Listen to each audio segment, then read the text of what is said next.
Hi, I'm Mel, and I am choosy. My ultimate skin goal is gusto kong mag-even out ang skin tone ko.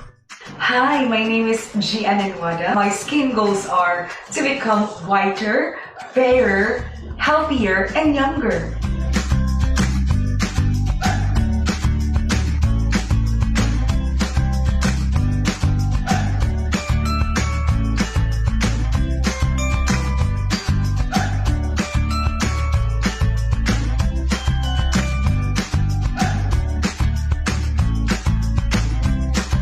It really shows na yung skin ko ngayon mas moisturized, mas glowing, and mas healthy. Thanks to Glutasy, I got my skin tone back. Thank you so much, Glutasy.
Okay, and we're live. Good morning. Good morning, everyone. Good morning to our Zoom participants. Good morning to our FB Live viewers. So it's another fun-filled e-learning session powered by Ariva Academy. Welcome, everyone. So my name is Irish Malonda Samson, and I'm your host. With me is Mr. Howell Mabalot, my co-host and moderator, and Ariva partner speaker. Hi, Sir Howell. Hi, Madam President Irish Malonda Samson. Always a pleasure to work with you this pandemic. Okay, so this is the third series of our HR Virtual Summit PH, Bounce Back HR, Sharpen the Resilience for the New Normal World of Work. And we have invited another global guru, sir. I'm excited to meet him in a while. But before that, please allow me to acknowledge some of our out of the country participants. And they are from New Delhi, India, Malaysia, and Singapore. Thank you for joining us today. And in order for us to have a smooth flow of our e-learning session, here are the house rules. May I know who are the first timers here in our webinar? Please do type hi in the chat box now. Let me see who are the first timers. Hello there. Okay, so yan. Melanie Dao Ines, welcome to our e-learning session. Ms. Emeline, okay. Natasha, hello, welcome to our e-learning session. And we wanted to know if you can hear us loud and clear. So you will be needing a good quality headset, and please use the following codes. Type 111 to show if you can hear us. Okay, loud and clear, Sir Jonathan, Marielle, okay, loud and clear. 222 means you can hear us. 2121 means our sound is breaking up. There's a log, and question mark if you don't understand anything. Okay, all is well and clear. 111 from Mercedita Nunez. Okay, thank you, ma'am. And we will be having a 2 to 3 minute break, a quick break later after the presentation of our guest speaker and before we move on to the question and answer. Okay. Participants' microphones will be temporarily disabled by the administrator during discussion to avoid interruptions. Questions will be entertained after each topic of the session. For questions and clarifications during the provided time after each topic, please click the raise hand button for the administrator to enable the microphone for live questions. Type in your questions at the Q&A box. One question at a time will be entertained. For comments and feedback, please do scan this QR code. This will be directed to our feedback form. I'll give you time. Okay, you can scan this now. Please send us your feedback, your comments, ideas, topics to discuss so that we can improve our future e-learning sessions. Okay, and our topic this morning, why the COVID-19 crisis is ideal to improve your organizational culture. We have invited a global guru, and Sir Howell, please do the honors in introducing our guest speaker. Definitely, definitely. Thank you so much, Madam President Irish Malonda Samson. It is an honor to always introduce our global speakers. And this time, he has ranked number 4 of the world's top 30 thought leaders in both leadership and organizational culture categories by global gurus. He has 25 years experience specializing in psychological approaches to leadership and corporate culture transformation. Wow. He is a renowned motivational leadership keynote speaker and trainer globally, and has advanced corporate trainings with innovative techniques and tools that have been acknowledged by some of the world's greatest organizations. Based in Bali, Indonesia, everybody give it up for Mr. Athur Carmazzi. Yeah! Yeah! How are you, Sir Athur? Much for that awesome introduction. And thank you for your high energy this morning. Yeah, well, you know, we're online. I mean, if we're going to be boring, then nobody's going to stay and watch. I agree. Speaking of watch, we have Facebook live streaming, and hundreds and hundreds of people, and then eventually thousands of people are watching us right now. FB Live, thousands eventually. And this will be uploaded on YouTube. And we're still live streaming via YouTube. And another platform is LinkedIn. So we are multi-platform now.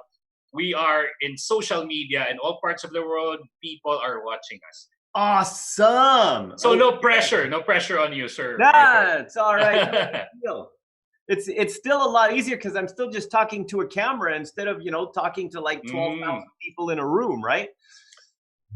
Are you the type of a person who becomes more energized, more excited when you see thousands and thousands of people? Yeah, I'm kind of hyperactive ever since I was a kid, which was a big problem for my teachers. But you were able to turn it around. Yeah, absolutely. That's one of my superpowers. Thank you for that. So, sir, what will happen now, Sir Athur, is that we'll give you the center stage, the platform, so that you can freely discuss your material. And then after you have presented your material, I will come in and for the Q&A. Awesome. And facilitate and moderate the Q&A.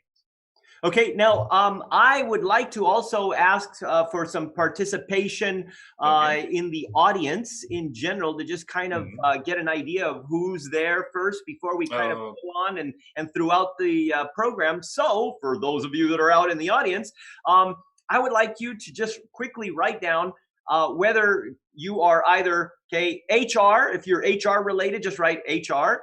If in the chat box, if you're training related, that means you're a trainer or a consultant or a coach or something like that, just put expert, okay? And if you're in the wrong webinar and you've got something, you just kind of have nothing better to do and you just kind of wanted to show up, and then just write other. Or actually write down what it is that you are. So either something in HR, something in the expert field, well, the HR, employee relations, all that stuff is all kind of counted in HR. Business owner, okay, all right, yes, business owners are good, okay, awesome. Okay, so that just having a general idea of who is there. Awesome. Okay, HR and business owners, senior managers, Okay, consultants, awesome, fantastic. All right. Okay. Awesome. Awesome. Awesome. Okay. So I'm getting a much better idea. All right. So what we're gonna do is, I do of course have some slides because we do slides, and so I am going to play some slides for you. Well, not play them, but I am going to go ahead and share the slides with you. All right. Okay. We are ready for that. We are ready. Take it away. Take the spotlight at the center stage, Sir Athur Right, Carmazzi. and here we are. Okay, you can see the slides, right? It says, what does it say? Why the COVID-19 crisis? That is correct. You win. Yay! Okay, so, all right. So here's what we're going to do. Okay, first of all, we are going to basically talk a little bit about, about this whole COVID-19 thing. All right, and why essentially this is all happening and everything else. But before we do, just in case, I mean, Mr. Mavalat has given me this awesome thing, but at the end of the day, I mean, who am I? I've written a whole bunch of books, ranked in the number 4 in organizational culture. But one of the key things that you should do with any speaker. Okay, don't, because everybody's going to tell you how awesome they are and everything else. But, the reality is, if you're going to listen to somebody, I mean, you got to make sure they're credible. So look them up on Google. Look them up on Google. So please feel free to just look me up on Google rather than having me tell you how awesome I am. Because essentially that Google is not going to lie. Okay, so let's just kind of go through the idea of some of the research that's been done about engagement. Okay, now engagement as a global problem has been essentially a global problem, and where you literally have only about 18% recently, according to a Gallup study, of the world's workforce that is engaged, which kind of sucks because that means that pretty much everybody else is less engaged, or for that matter, actively disengaged, which sucks even more. All right. So now, based on another study that we've done, all right, so let's just take organizational culture. All right. So organizational culture, when we did our study, the mean of organizational culture meant that 100 people did the work of, 100 people. I mean, that makes sense, right? Okay. So the problem was that in a lower culture, okay, in a culture that was considered not a good organizational culture, 100 people were doing the work of 168 people. Sorry, 68 people, not 168 people. All right, which basically mean that based on the average, that the ROI you're getting on your people was already 32% less effective, and that's based on the mean. Okay, but in a positive organizational culture, or what was considered a good culture by the people themselves, okay, 100 people were doing the work of 151 people. All right, now this is the basic math. Now, for those of you that are math whizzes, you're saying, but Athur, how can you possibly get 151% efficiency? Well, see, that's the thing, right? It's technically, it's not really 151%. Okay, see, when people are operating at their actual best means that if you hire me, and let's just say, for example, you hire me at $1,000 a month, okay, well, the expectation is that you're paying me $1,000 a month, that my value is going to be $1,000 a month. And if I am operating at my potential, I am giving you $1,000 a month worth of my value. Okay. The problem is that most cultures, the mean is actually lower, or creating a lower potential for the average person. So in a high performing culture, basically what you're getting is you're getting people who are already producing at their potential. Anything else is less than their potential. But based on the average, that is 151% more than most organizations. Okay? So why is this important? Well, because culture essentially is one of the elements that we're going to be talking about today.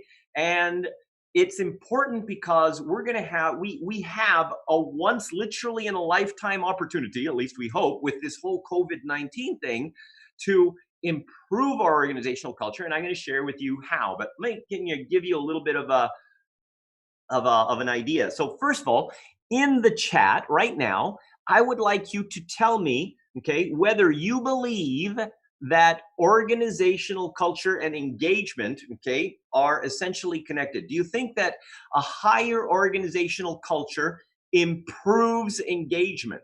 Okay, do you think that a better organizational culture improves engagement?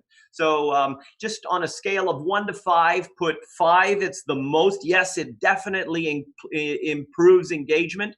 And 1, it's not really connected so much. So just write down what you think. So scale of 1 to 5.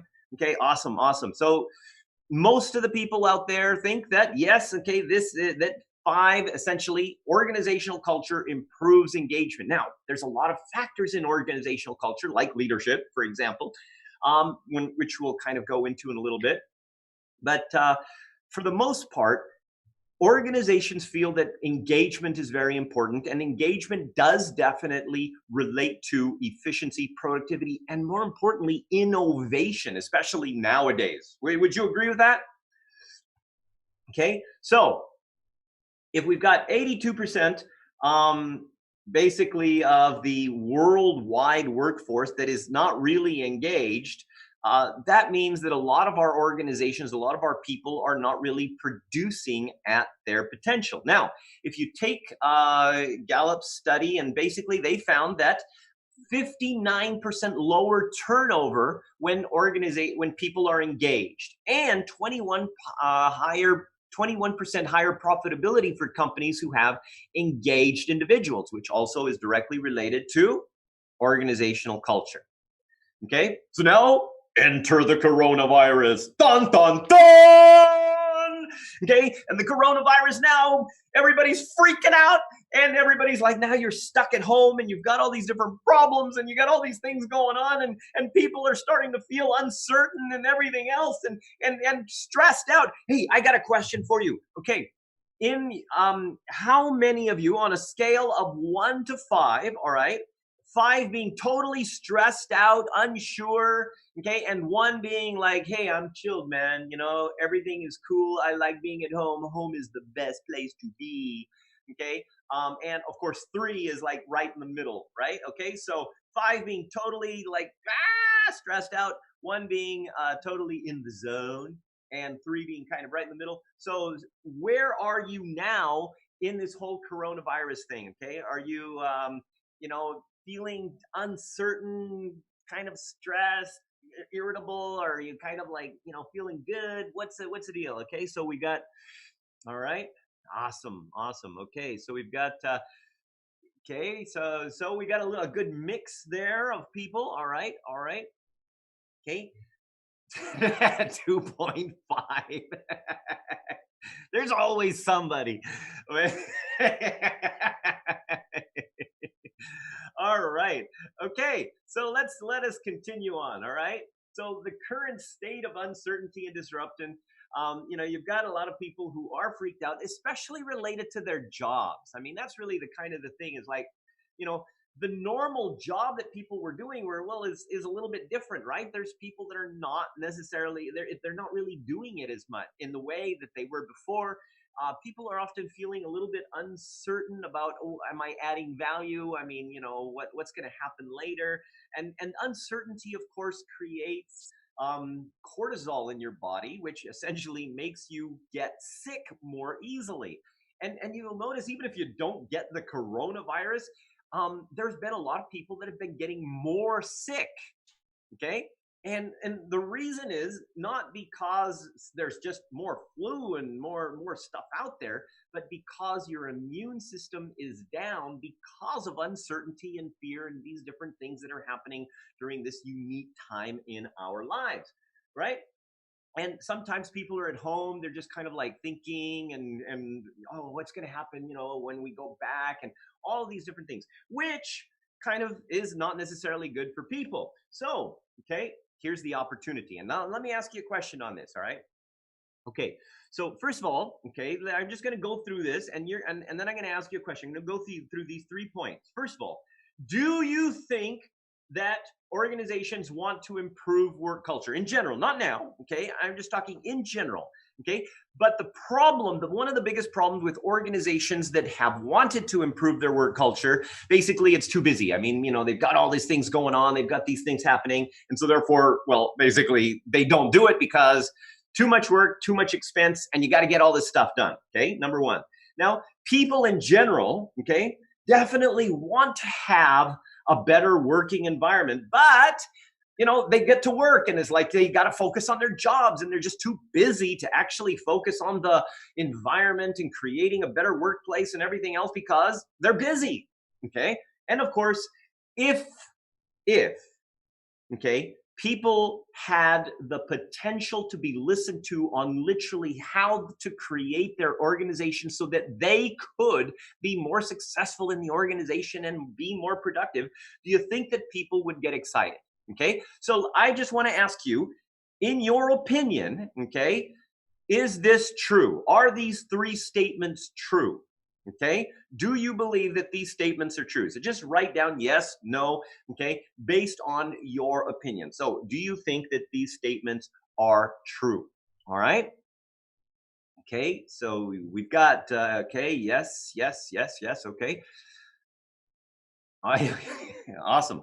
All right, and this is essentially what we find as well. I mean, how many of you have been in that situation where you just know you could do more? I mean, you've got these ideas and everything else, but for some reason your supervisor's just not letting you, or you're stuck because there's just too much work to do and you've got your KPIs and you just don't have time to actually go into it. But you know that you could do so much better if people would just allow you to just kind of come up with implementing some ideas, okay? But we just don't, or they don't listen, okay? And so that essentially is where this opportunity comes in, because right now we're not that busy. We're not as busy as we used to be. We're not busy doing all these different things, and we're not busy doing all those other things. And now we've got a lot of time to think and innovate and get together. Virtually, of course, but still the opportunity to come together and do some serious teamwork, okay, is better now than it ever has been before, because we don't have all of these other time constraints and everything else that we've got. So, okay, here's the thing. Crisis, and tell me if you believe this to be true or not, all right? Crisis brings people together if they have a common goal, okay? Yes or no? Just type it in there. Do you think yes or no? This is a true statement, okay?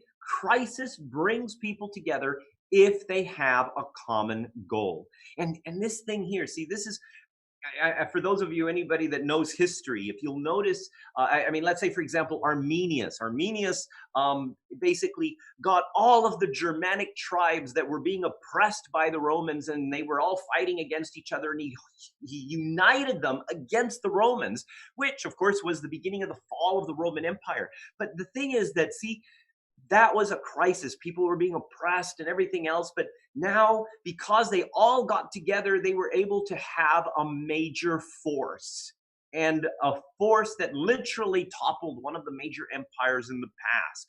And think of what we could do for our positive organizational culture if we could come together to basically solve all of our problems that we've been having before this whole coronavirus thing happened.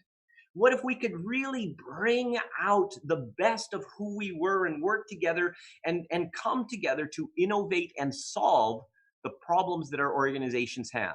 Do you think that people would be excited? Okay.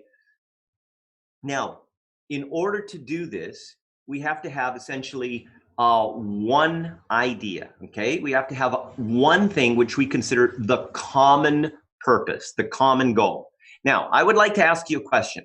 Do you believe that people have the same idea or similar, very, very similar ideas for the ideal working environment, or that they would be totally different? Okay, just write either say similar or different inside the chat, okay, based on what you think. Okay? What do you think? Similar ideas or different? Write it down. What do you think?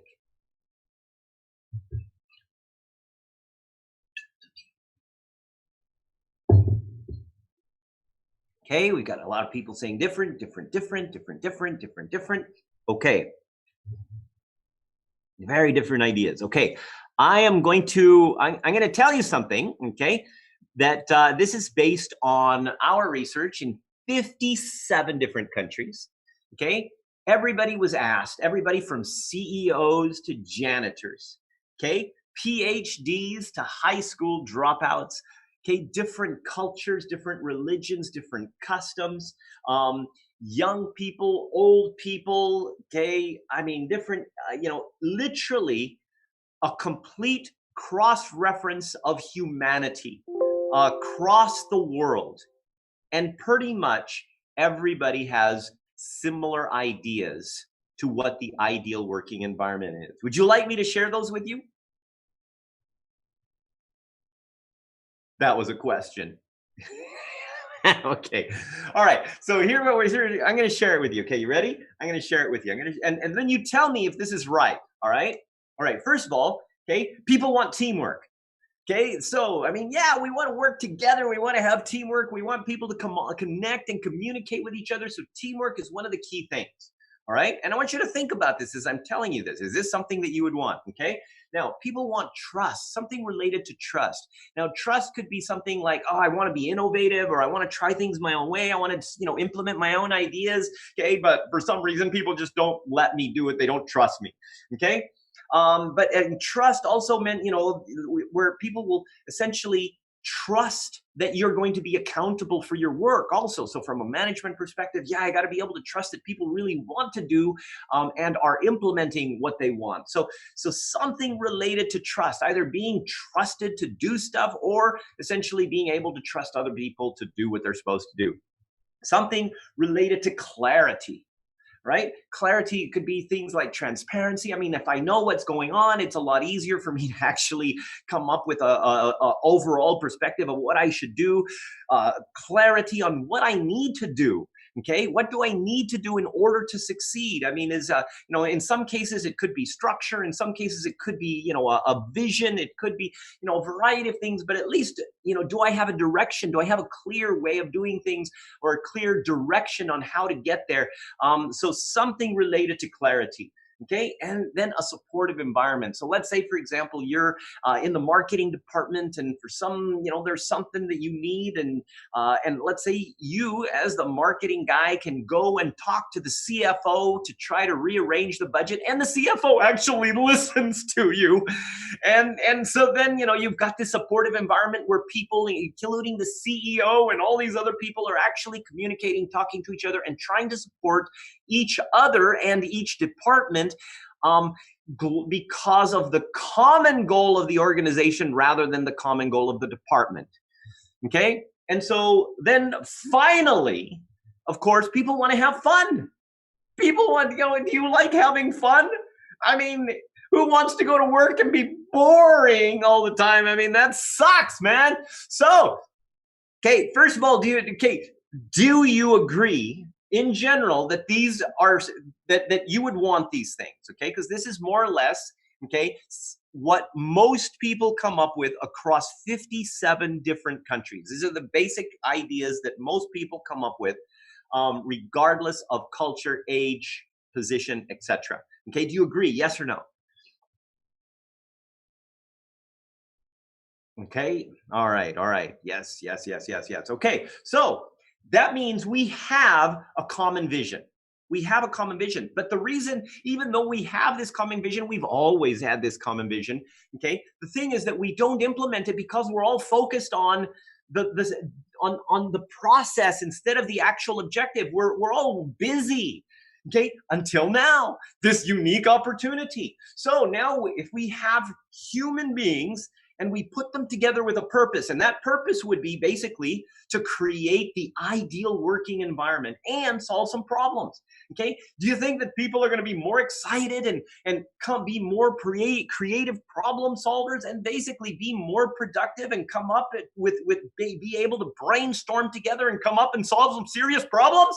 Just type yes if you believe that to be true. Just type yes. Do it now. Yeah. Sorry, sometimes I get a little excited. Okay, so what happens now? Okay, yes, everybody is excited. Okay, because it's true. Really. Okay, so what happens now? We combine people with purpose and basically amazing things happen.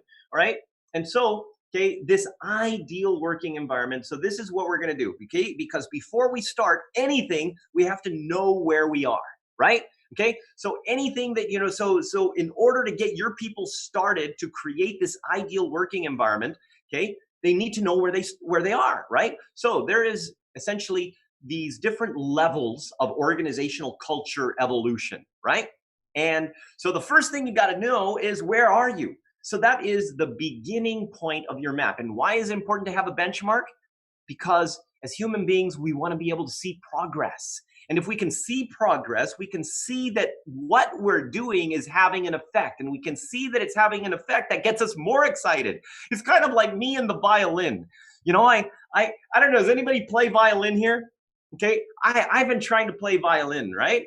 And I really suck at it. I mean, it's like I really, really suck at it. But the moment that I finished that one first song, I was very excited and I wanted to learn another song. So once you kind of get that one thing, you start to see some actual progress, it makes you excited to do more, make it bigger, be better. Okay? And so we need to know where we start. So, okay, the only problem is that if you actually look it up on Google, cost of a culture audit, it's like between $20,000 to $35,000, right? It's like the CEOs are going, holy smokes! I can't, that's crazy. And you know what? Especially right now at this time, it is crazy. Why would anybody kind of spend that kind of money for a culture audit? But what if we could do it for absolutely free? Okay, and this is something that we are actually doing. Okay, we are giving away free culture audits. Okay, for the COVID-19, and let me explain why we're doing this. Okay, there's a business reason, right? But see, here's the thing: first of all, we have trained and certified over 60 certified organizational culture consultants. Okay.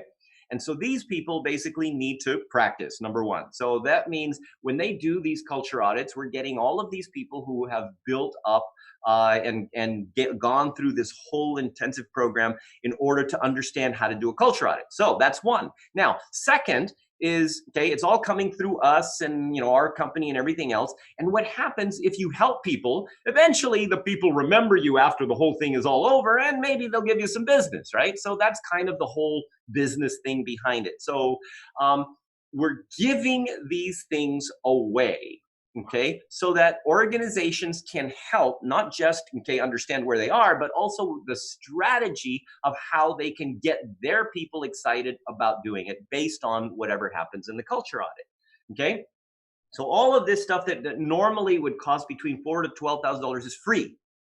Okay, now what happens in a culture audit, you get to determine the health of the organization. One of the key things is you identify a lot of the root cause problems of many of the different inefficiencies. Okay, you help to set a direction for evolving the company some more. Okay, you identify where the lost or potentially extra potential of employee groups are. Okay, and of course, all of this is kind of explained what you should do next in order to evolve your company, to get your people, to facilitate your people to create this ideal working environment. And the thing is that they can do this virtually by themselves. All right. So let me kind of give you a little bit of idea of culture evolution. All right. So first of all, okay, there's 5 different levels of culture evolution. How many of you have an awareness of where your organizational culture is now? Just write yes, no, and if it's a more or less semi, not sure, just put no. Okay, so if you know what organizational culture you currently have, just put yes. If not, just put no. Okay. So this is going to give you, because if, often, a lot of times people are not aware that their organizational culture is creating a lot of the root cause problems in their company's efficiency and communication issues, and for that matter, profitability. Okay. So I'm just going to give you a little bit of an idea of what the different evolutions are. Okay. So first of all, the lowest possible culture is the blame culture. Now, if you're in a blame culture, it's basically not a safe environment. So that means that people are not going to be innovative, because what if they're wrong? What if they get blamed? What if, like, I try something and it doesn't work, and, it's just not safe? Better to just wait and let people tell me what to do. Okay, so that's the blame culture, right? So they're not really coming up with new ideas, but because they have lots of ideas, they're very frustrated. And so therefore they are not very engaged. Okay, so this makes a very inefficient organization, right? Now, the next one is the multi-directional culture. So within your department, everything's fine, right? I mean, you're communicating, you're doing your stuff, you're doing your job. Within the department, everything's okay. But when it comes to cross departments, there's not really that much communication. There's gossip. People are kind of talking about the finance department and the HR department, and and like, oh, did you hear what they did? And then and it's like, oh my gosh, no way. And so there's just, these are called silos essentially, and that affects the overall ability of the organization to achieve its goals. Okay. So the next one is the live and let live culture. Now this one, basically it's okay. I mean, we're making money, everything's fine. I mean, there's, it's not broken. Why should we fix it? So, everything just kind of goes. People show up to work, they do their jobs. I mean, it's nothing exciting, but it's not bad either. It's just kind of like the status quo, just like, I'm here, man. Do my job. Okay, and so of course then we go to the next one, which is the brand congruent culture. Now this is where you're thinking, whoa, I am part of the Ariva Academy. Okay, I am awesome because, like, wow, this is an organization that I am proud of. Okay, whatever your brand is, whatever it is that you sell, or whatever service that you do, okay, people are kind of, they're excited about it. They live this thing. It's like, whoa, and people, even after work, people say, hey, yeah, I work for this company. Yeah, I'm awesome. And so they're excited about the actual brand itself. And of course, the highest level of organizational culture, and there's not that many organizations out there that have reached this, is what we call the leadership enriched culture.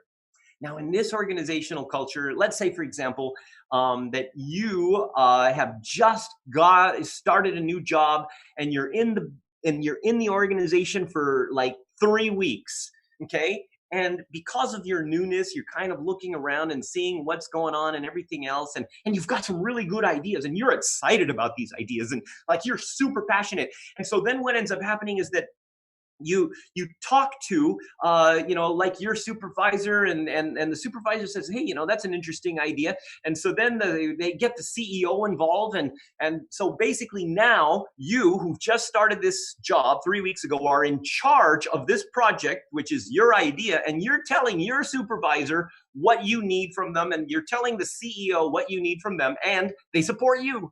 Okay, because it's not an ego thing. It is about creating unified growth for the organization, and everybody basically has the opportunity to be a leader if they have the excitement, the plan, and essentially the energy to make it happen. Okay, and so this is the leadership enriched culture. Okay, so if you're going to benchmark organizational culture, we use the OCEAN tool. Okay, the OCEAN tool. Let me just kind of type down what that is. Okay, you can find that at, let's see, cultureevolution.com. There you go. I just put it in the chat. I think that's right. Okay. And okay, so I think that was sent accidentally privately, but anyway, whatever, maybe you can just put that out there to everyone. Okay. there we go. Okay. So anyway, there it is. So anyway, culture evolution. This tool, the Ocean tool, Organizational Culture Evolution Assessment Navigator, helps you to benchmark.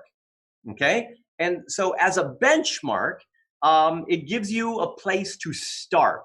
But it's called a navigator because it also helps you to navigate how to get from wherever you are to the next level. And that's important because remember, measurement is a key factor in supporting people's success. Okay? So we want to show people how to measure all this and what it all means. Okay? So let me explain how this whole thing is going to help. Now, first of all, remember that one of the key things we're getting people to do is help them to create the ideal working environment. Okay? Now, one of the other things that is going to need to happen, okay, is they're going to need to say, okay, here we are, we're here at this level, and we now need to evolve to the next level, or at least improve these different levels so that we can have our ideal working environment. Now, management, this is important because if you're a leader, a manager, CEO here, management needs to provide a platform and the guidelines and the permission, most important, the permission for the people to create the culture they want. And some managers and CEOs are going, oh my gosh, what if they come up with other stuff? Okay, first of all, I mean, you set a specific guidelines like you can't increase your salaries, okay? So simple things like that. But, you know, I guarantee you we have done this in, you know, lots of different places, lots of different organizations, lots of different countries. And the people always are in line with what is good for the organization. I guarantee it, okay? They never, you know, try to do something against the organization. Okay, I mean, we've done this for governments, we've done this for small organizations as well as big organizations. The people are always having in mind how they can be successful and help the organization to be successful in the process, because people want to succeed in their jobs. Okay, and when they can have the environment to do that in, okay, then they're feeling that they have a sense of ownership. So by giving them permission to come up with their culture, okay, you are essentially taking no risk. I mean, because people are generally going to be benevolent. Okay. So anyway, then of course the teams, including everyone in the organization, are essentially formed to create the ideal working environment. And you already know what the ideal working environment is. But the other thing that they want to do is that people, in order to create this ideal working environment, people are going to have to come up with certain behaviors, right? That means, if I'm going to be in this kind of, if I'm going to create this kind of working environment, one thing that we need to do is create a no blame zone. Means we don't blame each other. So that is a guiding principle. So, for example, that you know, and this is something that management cannot blame me. I cannot blame management. I can't blame these guys. All these different people, whatever it is that you come up with, they come up with the ideas, right? Okay, but the thing is that they hold each other accountable for the behaviors. Now, a lot of the CEOs are thinking, but Arthur, we've already got our company values, okay, that we've already created just for that purpose. Okay, and I would like to ask you a question. Okay, do you have children? See, here's the thing. When you tell your children these are the rules, okay, especially as they start to get older, they sneak behind your back if the rules are a little bit, because you're the parent, right? You know, you're the authority, okay? But if they come up with the idea themselves, okay, so for example, I say, do your homework, they will procrastinate on their homework. But if I ask them questions and they come up with a better, more fun way to do their homework, guess what? They're doing their homework. It's the same thing, right? But the thing is that they came up with the idea, and so therefore they are more excited about implementing it than if I were to tell them. And human beings that are older are just larger children. Okay, so think about that, all right? Okay, let the people come up with the guiding principles, and we use a particular tool, okay, that gamifies behavior. I'm going to put that in the chat right here. Okay, so this tool is called Squadly, and it gamifies behavior. It gamifies behavior. All right, so please, actually, I think these are going privately, so please go ahead and put them in so that everybody gets them, because I just put it in the chat. Okay, yeah, maybe not. Okay, so these are to Irish who, okay, let's see, maybe. All right, let me just redo this. It says all participants and attendees. It's not working.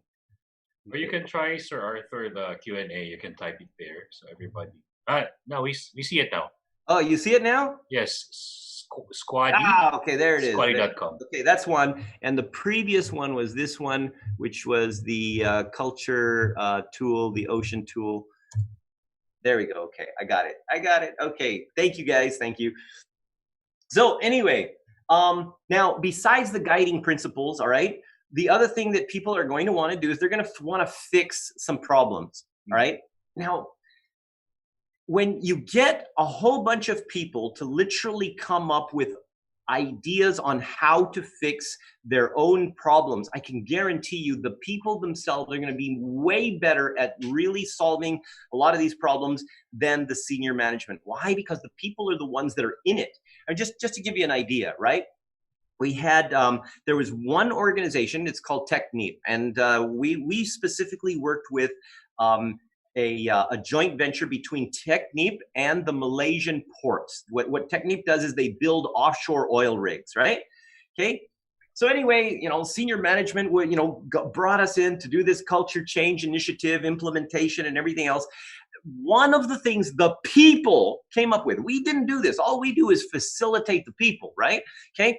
The people came up with this idea because they had all these different engineers. They got, water engineers and fluid dynamics engineers and electrical engineers and mechanical engineers and all these different kinds of engineers, right? And they're all separated into these different divisions and departments. So the people thought, hey, because all of these guys need to be integrated and we need to move our desks. And before, of course, the senior management thought, it's kind of messy and it's not really going to be helpful. But because they were in charge and they came up with this whole thing to decide, they decided. And just a simple thing like moving the desks of different people so that they were mixed in different groups, okay, increased their productivity, their engineer productivity by something like 37%, okay? And it was just one thing and it didn't cost anything, right? So, I mean, you end up, people come up with these brilliant ideas, okay? And if you allow the people to come up with all these different ideas and come up with different ways to solve problems, and just say 3 problems. So you get these individuals to come up with 3 problems that they want to solve. And there's key influencers that are basically your informal leaders. Get them to kind of lead the teams. And then you will literally get everybody excited about not only solving your problems, but also connecting how they're solving those problems into the ideal working environment. And then, of course, you also get you get people to create who's going to be accountable, right? So in each of these different groups that are coming together to put stuff together, it's like, oh, okay, so you're going to do this and you're going to do this, and people volunteer for this stuff. People will volunteer because they have a personal vested interest. Okay. And then you elect a couple of people at the end of the program, at the end of this whole thing, to make sure that all this stuff stays implemented and that all the communications are back and forth and that everything is communicated properly. And all of these different initiatives that the people have come up with are consistently communicated, okay, of what's going on and what's happening and what's the progress, because that is one of the key things that keeps people excited and keeps this sustainable. Okay. Now, okay, I'm not going to go into this because I don't want to go and I don't want to overshoot. But just to kind of give you, I've got a few infographics here. But tell you what, I'll give you later on. I'll give you my email and I'll send you all these infographics. But for now, just Okay, besides doing this for the culture audit, one of the key things you're going to do is get people aligned with a common vision and values. Okay, because remember those behaviors that you can use the Squadly tool for. Okay, those can also be connected to the values. Okay, whenever you're doing any kind of training, whether it's online, okay, right now, for example, if you understand what your culture is first, then you actually are able to see if this training that you're doing has any effect whatsoever. Okay, a lot of times organizations are just doing training as a quick fix. Oh, we have this problem, we have this need, okay, and they're not really addressing the root cause, which is the culture. Okay, and sometimes the training does some effect, and sometimes when people go back, they just get busy, and all of the training time and effort and money is basically not really as effectively implemented. Okay, so by understanding the first part of your organizational culture benchmark, you are ready to identify how to improve communications, identify the ROI on your training, and of course get people excited when they're first hired, as well as to consistently improve innovation. Now, this basically goes through the whole 12 steps of what you can do. Again, I'm not going to go through this because there's limited time, but I'll give you this infographic later on. And let me just kind of go through this one just briefly. Okay, so we've talked through the different levels of organizational culture evolution, right? Now, in order to achieve this, there's basically 5 things that need to happen, right? Number 1, okay, you have to have the greater purpose. What's the greater purpose? Ideal working environment, right? So the ideal working environment can be that greater purpose because everybody kind of connects to it, right? Now, the second thing is having a methodology for change. Now, the methodology could be something as simple as measuring behaviors and measuring the evolution and gamifying behaviors like we did, for example, with Squadly. So it could be as simple as that, or in some cases, I mean, when we also implement directive communication psychology, which is the science of group dynamics, and get people to understand how and why they're doing what they do, and how other people are not actually doing what they think they're doing, which creates more synergy and kind of helps to have a greater understanding of how to connect and really achieve things together with people. And of course that improves relationships and everything else. Okay, so there's everything in between. You could have your own ideas of methodology and everything else, and then a common language. I mean, so for example, one of our models is the colored brain. Okay, so the colored brain identifies how people genetically get clarity, right? Now, it's not a personality thing, it's just how you get clarity. So it's a genetic thing, you can't change it. So here's the thing, if for example, when you're approaching something in this way, I mean, for you, it's kind of like you're looking through colored glasses. I mean, it's just obvious, it's common sense, right? But somebody else looks at the same thing and they're looking like, what? Okay, and so what ends up happening is that there's a lot of misunderstanding, miscommunication, and also people start to judge each other, which creates a reduction in trust. Okay, and it's all just because of a genetic function of how you get clarity.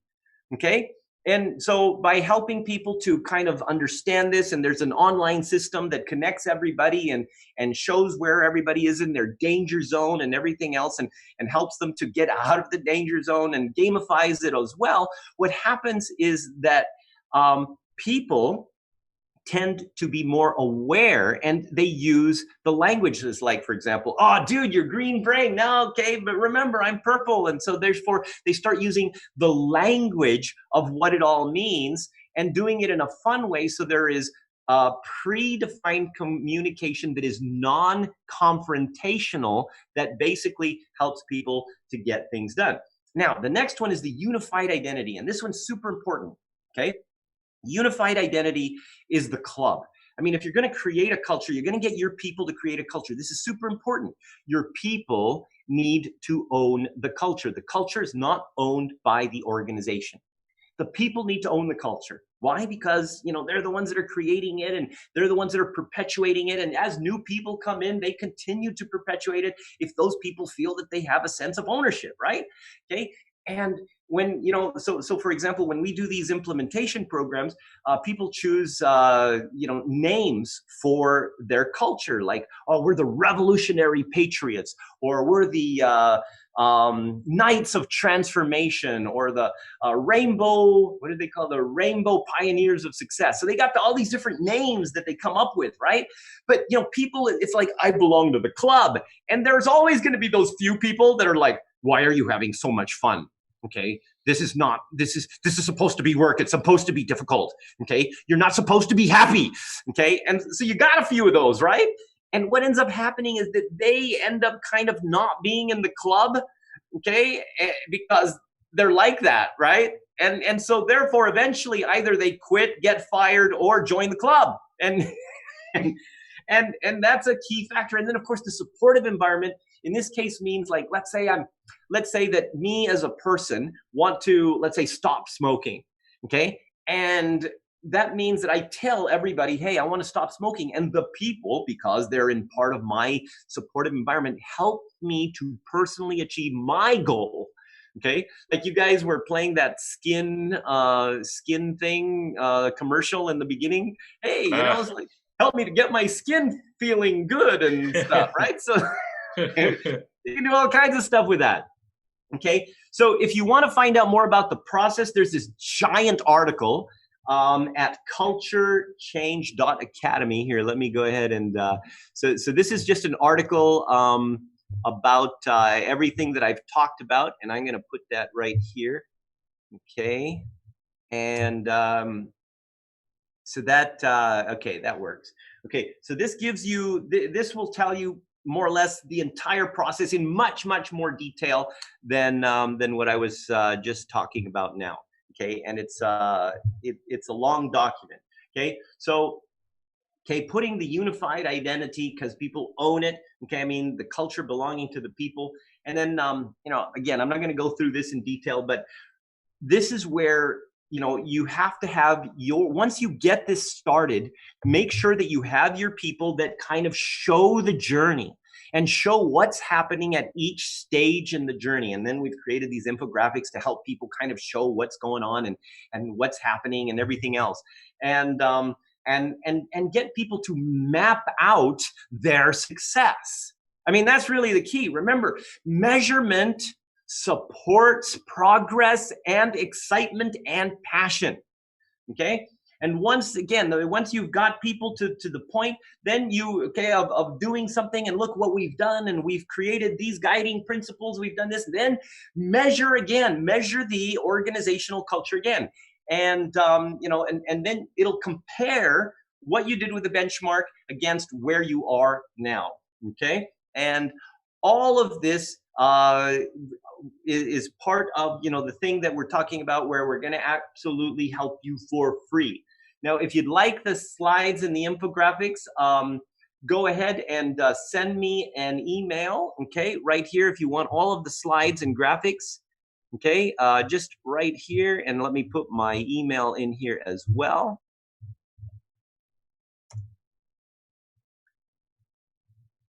Okay, so so you can just send me an email. I'll send you all of the slides and the graphics from that. Okay, now additionally, okay, I have okay, so we've got a little bit of time. I'm going to share with you just briefly some of the different things that we've done with some of the clients that we've had. Okay, so for example, these are real statistics from situations that we've done. So this is Emirates Hotels, right? Now, one of the things that we helped to achieve with Emirates Hotels was a 62% increase in productivity in housekeeping. Right now, let me explain a little bit about this. See, before, these were big, giant rooms at Emirates Hotels. And so they had 2 housekeeping guys, and they had to do 8 rooms up to specs. And so what they were always complaining, oh, you don't know how hard it is to, achieve these, and you don't have any idea how difficult it is. And, management is just, they don't understand, and yada, yada, yada, yada. Okay. At the end of this program, the same people, okay, we're basically saying, oh man, hey, we did 11 rooms, man. And the other guys, no way, 11. Oh, you just watch. Tomorrow we're going to do 12. And they were excited. It's the same rooms. Okay, the same rooms they were complaining about doing 8. And now they're, extra productive with, the amount of stuff that they were working on for that. Okay. Resort World. Okay. Resort World, it's huge. It's this giant organization. They have casinos and theme parks and hotels and restaurants and everything. And so these guys were completely like huge silos in all of these different things. And the parks and all of these things. I mean, there was people were always calling in sick and everything else. There was a 63% reduction in absenteeism. Okay. Goody is a Saudi Arabian company. These guys were awesome. I mean, from the very beginning, they were already a brand congruent culture. They were like, really excited about being, like this awesome Saudi company that nobody else could touch in the region. And they were Saudi, and they were all Saudi, and they were very proud of that. And so even though they had already, started at a high level, they managed to get because these guys, they sell consumer goods, right? So they had people in different supermarkets. So their retail brand ambassador sales increased by 32% because they were able to really get the people at the ground level, to do more, to take on a more leadership role and come up with their own ideas and stuff of how to basically sell their stuff. Technique, again, this is the one that I was telling you about, a 37% increase in engineering productivity just from one thing, which was moving their desks around. Okay. And then so this one was fun. I mean, can you imagine a joint venture between a German company, okay, Mercedes or Daimler, okay, and a Chinese company, which is, BYD, which is the largest electric car company. So they came up with, Denza, which is the luxury electric car, right? These guys were having some issues, German processes, Chinese processes didn't really mix. So anyway, they basically had some issues, but they already had a certain amount of pride with the concept that they were creating, and so we were able to help them expand on that pride to overcome all of the different issues and get the Germans to relax a little bit and get the Chinese to be a little bit more in line, and everybody basically managed to work together. It was really good. So all of this starts with a personal, with the organizational culture audit. And as I mentioned, we would like to, for the COVID-19 thing, do this for free. You're welcome to go to COVID-19 cultureevolution.com and sign up. Okay, it's absolutely free, no hidden cost, no nothing. Okay, it's just actually free. And here's the thing for it. Okay. So all you have to do is just tell us about your company and what you want. And I'm open for questions now. Thank you so much, Sir Athur Carmazzi. Big hand, everyone. That was an amazing presentation. Well, thank you. Okay, I didn't hear anybody clapping, though. Well, everybody's clapping in Facebook Live right now. And, awesome. We thank you so much, Sir Athur. Thank you for your energy, for your passion. Thank you for the information you've shared with us. And see, they're now flooding us with thank yous and appreciation. Okay, so thank you, sir, for making it on time. I mean, that's exactly an hour of presentation. I love the material you presented, the deck you presented. So colorful, it reflects the kind of personality you have. Truly animated, highly energized, and we appreciate that. Now, for our participants' sake, we'll give them a 2-minute break. Will that be okay, Sir Athur?